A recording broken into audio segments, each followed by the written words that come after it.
ఎప్పుడూ ప్రపంచంలో మనం సుఖంగా ఉండాలంటే ఒకటే మార్గం అండి. ప్రపంచంతో మన అవసరాలు తగ్గిపోవాలి, మనతోనే ప్రపంచానికి అవసరాలు పెరగాలి. అప్పుడు సుఖంగా. మనం మన అవసరాలు ఎవరూ తీర్చాల్సిన పని ఉండకూడదు. మన పనులన్నీ మనమే చేసుకోవాలి. చేసుకోలేకపోతే తగ్గించేసుకో.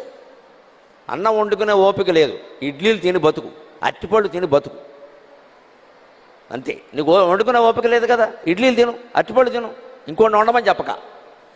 నీకు వండుకునే ఓపిక లేకుండా వంట మనిషిని పెట్టామనుకో, వాళ్ళు ఏం చేస్తారు, పెంట మనిషి చేస్తారు, మొత్తం అంతా కోసేస్తుంది, మొత్తం అంతా. అక్కడ మంచి టేస్ట్గా ఉండాలి కదా, టేస్ట్గా ఉండాలి కదా. వంట మనుషులు వంట చేస్తే ఎలా ఉంటుందంటే, డబ్బా నూనె ఉందనుకోండి, సగం నూనె గిన్నెలో పోస్తారు, సగం నూనె పొయ్యిలో పోస్తారు. ఇక్కడ గాడిపోయి కింద పొయ్యి ఉంటే, గాడిపోయి ఉండేది వెనక, గ్యాస్ పొయ్యి కాదు, అది బాగా మండాలి, సగం నూనె కింద పోతాడు. వాడు నూనె కాదు కదా, వాడు సొంతం కాదు కదా, అలాగే ఉంటుంది. అంచేది మనం ఉంటే తినాలి, లేకపోతే ఏదో చేసుకోవాలి, ఇది పెంచేసుకుంటే. లేకపోతే ఏమవుతుంది, ఈ ఇష్టాలు రాగస్వరూప భాషాఢ్య, మనుషుల మీద కానీ, వస్తువుల మీద కానీ, పదార్థాల మీద కానీ, పరిస్థితుల మీద కానీ మనం పెంచుకున్న ఇష్టాలన్నీ మన మెడకి పాశాల్లా చుట్టుకుంటాయి. అదే రాగస్వరూప భాషాఢ్య. ఎంత గొప్ప విషయం అండి. నామంత అర్థం తెలిస్తే ఎంత బాగుపడతాం మనం. దీనికి 1000 మంది కలవడం, 1000 సార్లు పారాయణ